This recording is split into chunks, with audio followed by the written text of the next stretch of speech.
అదే RTV app వార్తల్ని క్షణాల్లో చదివే అవకాశం ఉంటుంది. ఒక న్యూస్ పేపర్, ఒక టెలివిజన్ ఛానల్ మీ చేతుల్లో ఎప్పుడూ ఉంటాయి. ఈ రాష్ట్రానికి ప్రత్యేక తరగతి హోదా రాకుండా, తద్వారా పరిశ్రమలకు మిగతా అంశాలకు రాయితీలు రాకుండా ఈ రాష్ట్రంలో యువతకు ఉద్యోగాలు రావడం అనేది చాలా కష్టంగా ఉంటున్న సంగతి ఇక్కడ మేము గుర్తు చేయాలనుకుంటా ఉన్నాం. ప్రధానంగా రాజకీయ పక్షాలకు మాటలొద్దు. ఎంతో కాలం చూస్తూ ఉన్నాం ఈ మాటలతోనూ మిగతా వాటితోనూ. 15 ఎమ్మెల్యేలు 15 ఎంపీలు ఉంటే చేయలే, 22 ఉంటే కూడా చేయలే. కనీసం నరేంద్ర మోడీ మొహంలోకి, అమిత్ షా కళ్ళలోకి చూసి మాట్లాడడానికి కూడా ధైర్యం లేని రాజకీయ నాయకులు ఈరోజు ఈ ఆంధ్రప్రదేశ్ రాష్ట్రం భరిస్తూ ఉంది. ఈరోజు కనీసం వారానికి ఒక రోజు పూర్తిగా నీళ్ళు ఇవ్వలేని దుర్దశలో ఉన్న ప్రభుత్వాలని చూస్తూ ఉన్నాం. అర్ధగంట పావుగంట నీళ్ళు వస్తున్నాయని చెప్తా ఉన్నారు. ఎప్పుడైనా వాళ్ళం పిల్లప్పుడు హిందూపురం రాజదుర్గం ప్రాంతాల్లో నీళ్లు కష్టంగా ఉంటాయి, బిందెలు అమ్ముతారని. రేపు పొద్దున చివరికి మొహం కడుక్కునే కూడా బిందెలు కొనుక్కునే పరిస్థితిని అనంతపురం పట్టణంలో చూడబోతూ ఉన్నాం. ఈ జిల్లా వరకు వెళ్తే హంద్రి నీవా నీళ్ళు ఈ రోజున అనంతపురం జిల్లా కాకుండా, కింద అనంతపురం జిల్లా కాకుండా ఇక్కడ పేర్ల గొంతుకులు ఎండిపోతున్నా సరే కేవలం రాజకీయాల కోసం కింది ప్రాంతాలకు తరలించుకుంటూ పోతుంటే మాట్లాడలేని దౌర్భాగ్య రాజకీయ నాయకులు చూస్తూ ఉన్నాం. హంద్రి నీవా కట్టింది ఎవరి కోసం? ప్రధానంగా రాష్ట్రానికి సంబంధించిన అనంతపురం జిల్లా అవసరాలు తీరిన తర్వాతనే ముందుకెళ్లాలని ఒక నిర్ణయం. ఏమైంది? ఇక్కడ కిందికి పోతానే ఉన్నాయి.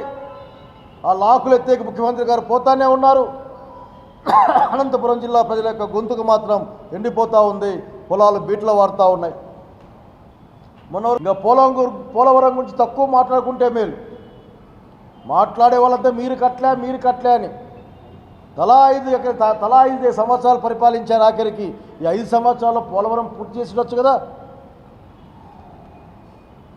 విశాఖపట్నం ఉక్కు ఫ్యాక్టరీ కాంగ్రెస్ పార్టీ పెడితే దాన్ని అమ్ముకొని పోతూ ఉంటే దాని కొన నాలుక నుంచి మాట్లాడే మాటలు తప్ప ఎవరైనా సరే మాట్లాడుతూ మాకు ఈ రోజున విశాఖపట్నం రైల్వే జోన్తో సహా విజయవాడ గురించి తక్కువ మాట్లాడుకోవాలి. విజయవాడ రైల్వే స్టేషన్ అమ్మే కార్యక్రమం జరుగుతుందని బలమైన వార్తలు వస్తూ ఉన్నాయి. రాయలసీమ ప్రాంతానికి ప్రయోజనకారిగా ఉంటుందని చెన్నై బెంగళూరు ఇండస్ట్రియల్ కారిడార్ని ఆ రోజున పెట్టాం. ఏది?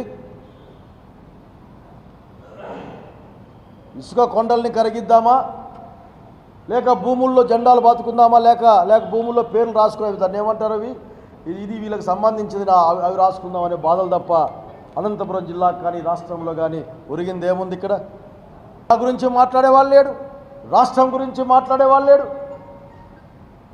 అధోగతి పాలైతే నన్ను ఏంది, నిన్ను చూసేది ఏంది, నిన్ను నమ్మేది ఏంది, ఏం పద్ధతి ఏంది? ఈ రాజకీయ పక్షాలు ఏం మాట్లాడుతారో ప్రజలు మాత్రం ఈ రోజున రాజకీయాలకు దూరంగా జరిపే ప్రయత్నాన్ని చూస్తూ ఉన్నాం. ప్రజల భాగస్వామ్యం లేకుండా చేసే కార్యక్రమాన్ని చూస్తూ ఉన్నాం.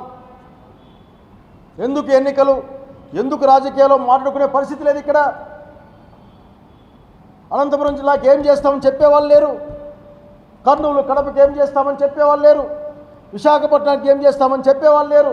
విజయవాడకి ఏం చేస్తామని చెప్పేవాళ్ళు లేరు. నినాదాల బతుకైపోయింది, గ్రాఫిక్ల బతుకైపోయింది.